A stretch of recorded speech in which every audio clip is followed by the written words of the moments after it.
Alright. Hey, everybody. Okay, so I've got a bunch of stuff to talk about. So I'm currently just starting right now to work on the next patch for Revulsion. It's going to cover a lot of stuff. There's a lot of stuff on the list right now. Things that uh, were were put off from the last patch, just so they can get the other patch out a little bit sooner. I'm going to try and get as many things as possible though from this list. Um, a lot of the stuff that's down here has been here for quite a while, but I think it's actually time to begin actually really just knocking off as many of these things as much as possible. I think it's just necessary, and hopefully, as I continue to fix the bugs, they'll actually go away. That'll be awesome. So I can go over this list really quickly. Mana sometimes kind of bugs out when you die. Scroll. I'm still not really sure about if this is a good idea or not. Ability. This could be something that goes later on for like a future patch here. Ability to scale the HUD,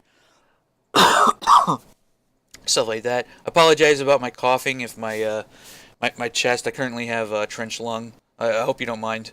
Um, I hear it's highly contagious. Let's see. Um, Automatic can float a wave if you make it stationary. I haven't seen this bug in a really long time. I'm not really sure if a lot of people even realize that they can make the automat stationary. But it's something that it's one of those things where if it gets fixed, you probably won't even notice it.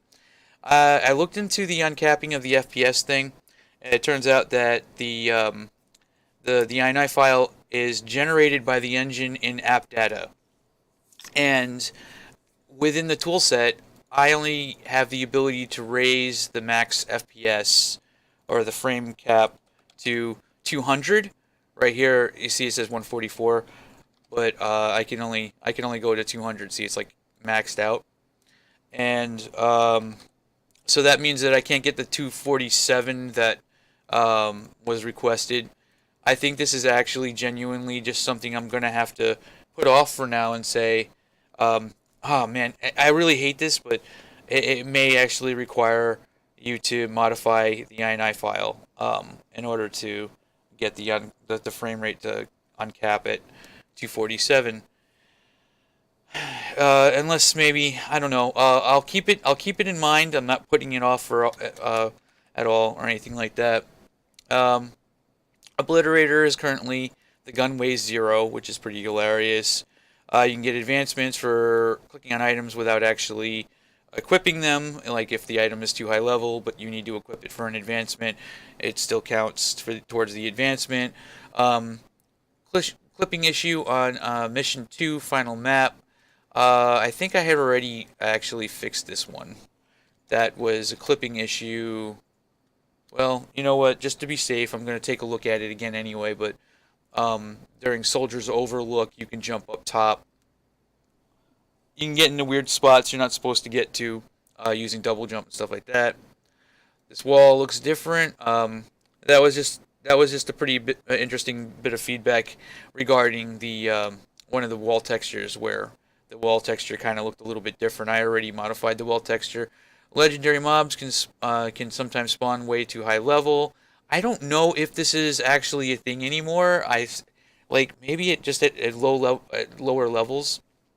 But I'm going to talk about that in a little bit. I think that's actually kind of not an issue unless somebody brings it up again, or if I say that was one of the ones I just took note of when I was watching an early playtest. But there's something else I'm about to do is going to address that problem.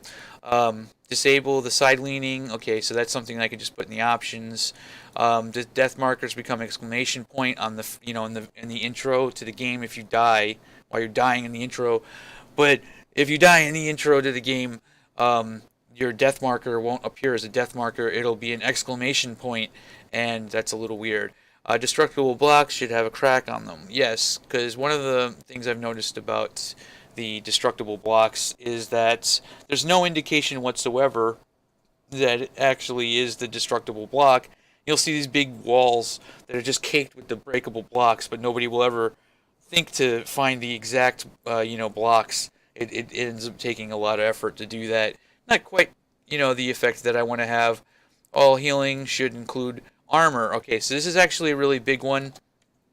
Um, Armor is actually fundamentally important for your survival in the game because all of that gear that you're wearing, when you don't have any armor, the defense basically drops to zero. You don't have any armor on your character. So you have defense, which is, when you equip armor, your defense goes up all the time. But you also have an armor rating, which is like sort of like the durability of your current of what you're currently wearing, which is what you see on the HUD here, right? So like the yellow the yellow bar here, these thingies are how much armor which is your durability, right? And then you have your defense. So when this reaches zero, your defense actually reaches zero, and you're naked, right? And that's really brutal for anyone who takes a little bit too much damage. The durability of their armor goes down. Basically, that means that all these slots are no longer providing any more defense, and you're taking full damage from everything at all times. That's a little bit too brutal in my opinion. And I noticed that one of the healing items that ended up being the most popular is Healing Wave, which actually I thought that Healing Wave was very weak. But one of the things that Healing Wave does, and it doesn't state it here in the tooltip, is that it also regenerates your armor, which is actually absolutely crucial to increasing your survivability. Even if you just get a little tiny bit of armor each time you use it to heal yourself, it makes a really big difference, because it's the difference between having 870 defense, as I have right now, or 0 defense. So, yeah. So basically every healing item in the game is going to provide some kind of armor regeneration. That's going to greatly modify the difficulty of the game for everybody, but I don't think anyone's going to complain. It already exists on at least one of the healing items, so not that big of a deal, but it is a really big change to the game overall. I've also noticed that people become confused sometimes, wondering what those bars are down there and stuff like that. I think in the future, um, for like Revulsion 2 or something along those lines, what I'm going to do is I'm going to consolidate the health bars so that it's kind of like the health bars in Overwatch, where you have the different color health bars, the different colors for like armor and health and all of that. I almost kind of did the same thing, but I'm gonna probably end up doing something pretty much identical to that, where your defense doesn't go away just because your armor is gone. But I don't know. Maybe I don't know. I'll have to think about it. But like when you heal, it recovers everything. Like every healing ability recovers your entire bar. Like there's no like mercy. You can only heal your character up to your health, and now you have to go around grabbing these armor helmet things in order to increase your armor again. It'll end up being mostly just consolidated, and there'll just be like recovery pickups that are just sort of strewn about the map, or something along those lines. Anyway, um, music resets randomly, very annoying.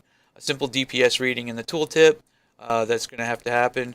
Every once in a while, the final boss in the game, using the spawning logic that currently exists at the moment, there's a bug where he can spawn the final boss in the game can spawn as legendary. Makes it very hard. It's it definitely ups the challenge quite a bit. Not intended, but yeah, go ahead, and I'm gonna have to fix that. I'm gonna add in an abomination or something along those lines. I noticed one of the things about um, the final boss area doesn't really have any monsters for you to grind. If you decide that maybe the guns that you are using aren't the best for fighting Ogrim, entirely possible that you might realize that, hey, my sniper rifle is fantastic most of the time, but it doesn't really provide the sustained DPS. Maybe I'll use an assault rifle instead. Well, you're going to need to have something to grind off of if you're gonna do that. I've also actually considered the idea of just allowing the player to do the infinite dungeon on the side. So if they get stuck in a mission, they can actually take part in infinite dungeon content to grind up, which is a little bit more interesting than running back and forth and killing an abomination over and over again, which is kind of an interesting, which is the antithesis of interesting, honestly. But okay, um, let's see. Empty death loot should auto vanish. Very confusing. A lot of people don't realize that sometimes they drop an empty loot, death loot. If your death loot was empty, you gain nothing from it. You look right at it, and then it immediately goes, "Oh wait, I don't exist," and then vanishes right in front of you. A lot of people don't realize that's what's going on. Of course not. And it just appears to them that their shit just disappeared. No, no, there was something that in that box. I could tell you. And your Schrodinger's loot vanishes in a puff of logic. Not good. So I'll have to make sure that that gets fixed. I noticed that there were some people who, during live streams and stuff like that, get very confused. Very confused. They even do they do this. You ever see people get so confused where they do this and they go, wait, what's this? And they do this. They do one of these. Yeah. That right there is somebody saying how confused they are. Like, huh? The micro expressions of first person shooters. Death Orb's volume sucks. The sounds are too loud. Death Orb actually needs to be nerfed. Buff roller bombs. They're absolutely abysmal and need to be buffed because it's actually very sad they're so bad. I'm not really a fan of them in their current state, so I'm probably going to make them godly.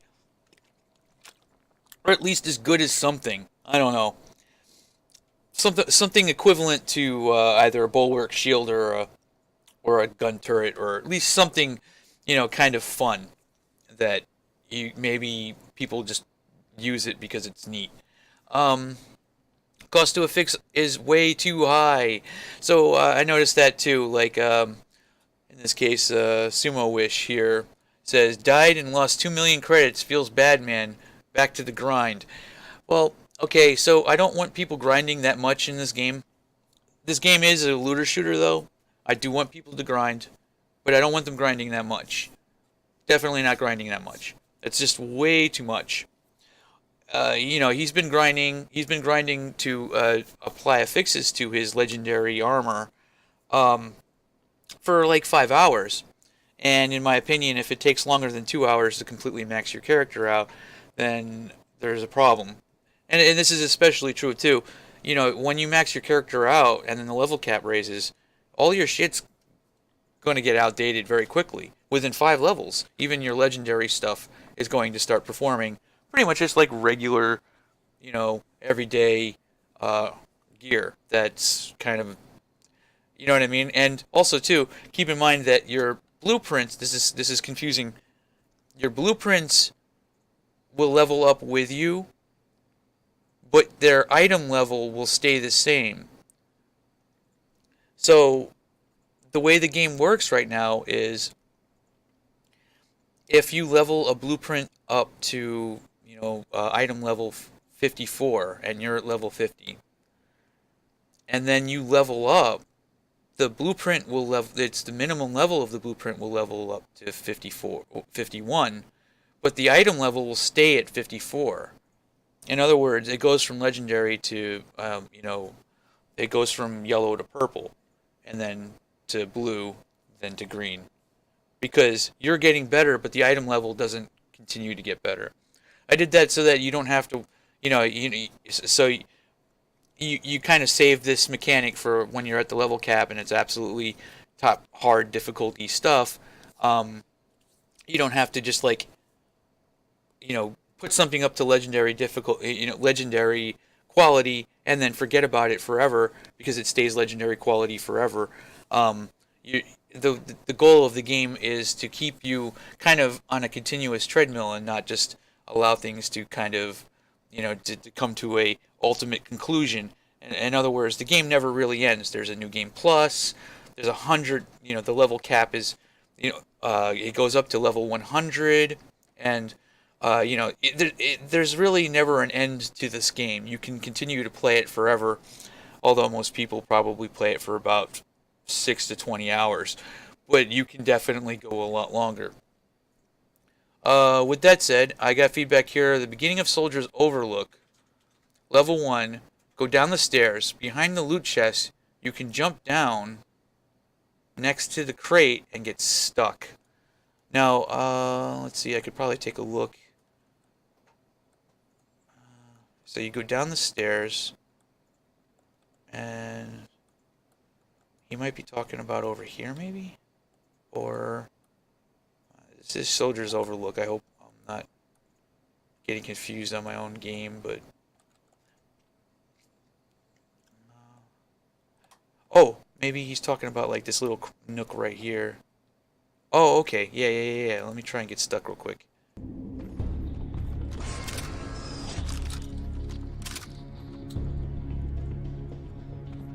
Oh! Alright, I'll make sure that gets fixed. Right now! Oh, you just watched it get fixed. Let's see.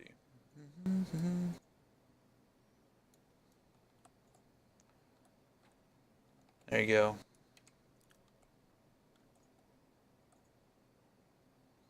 In fact, it could be really fancy and just like put this up here.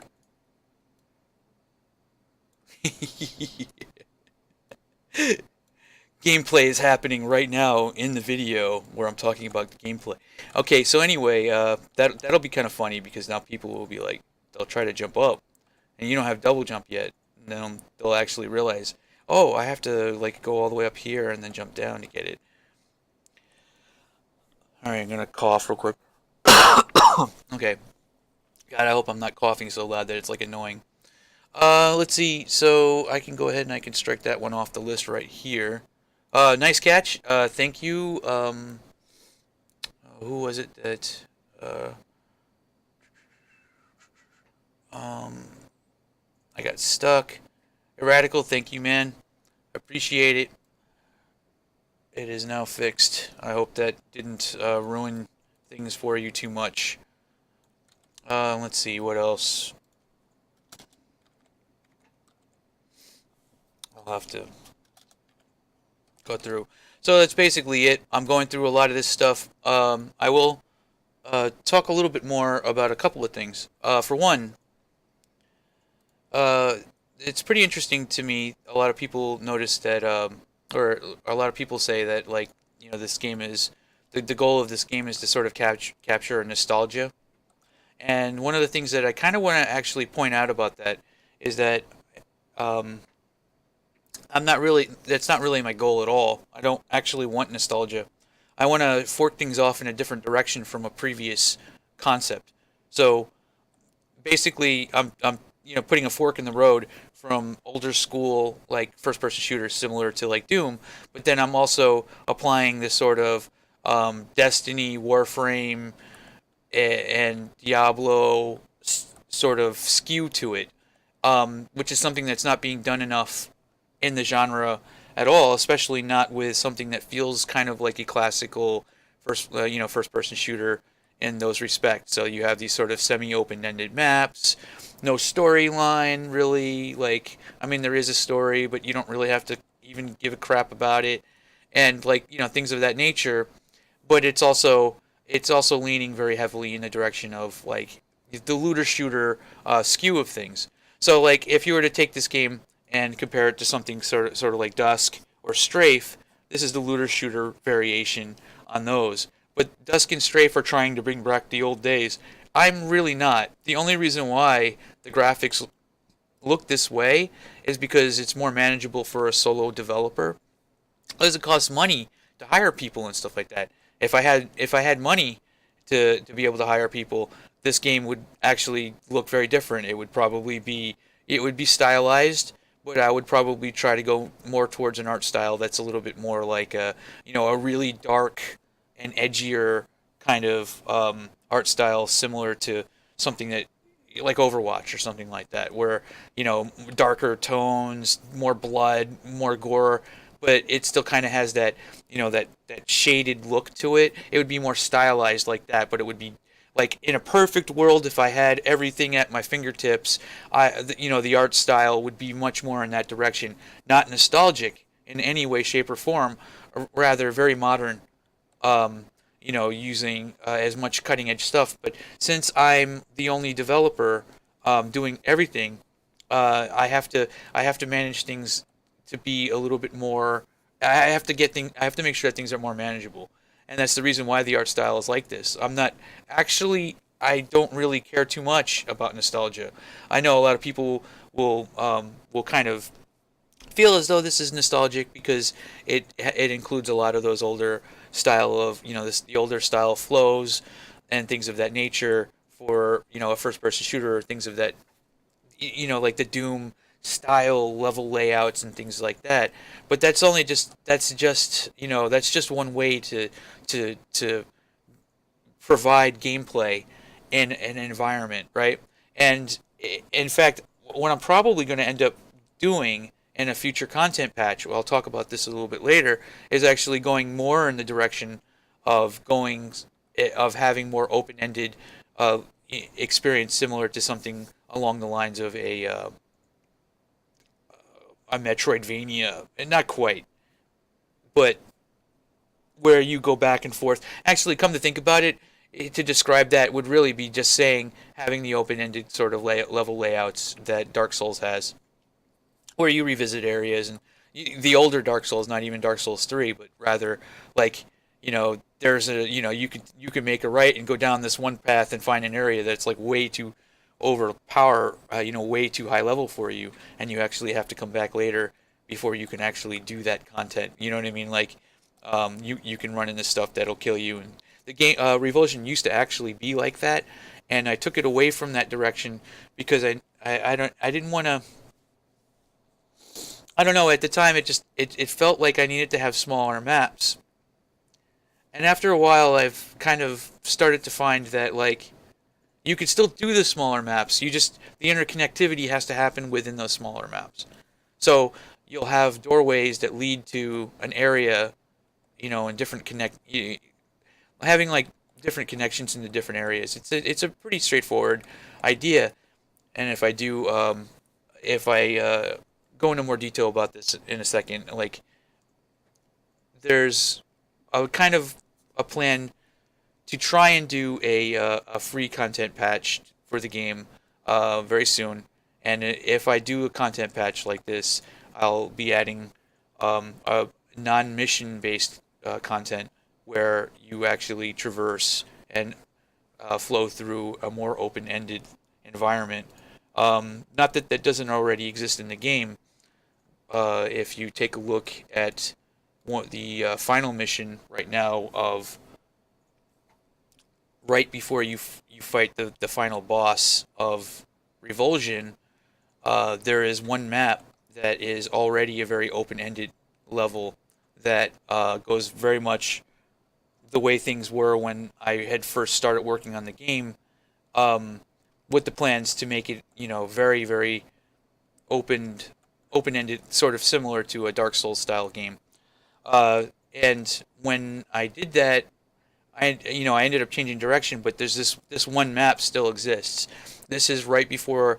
This is the big level right before you begin moving in towards the final boss and everything like that.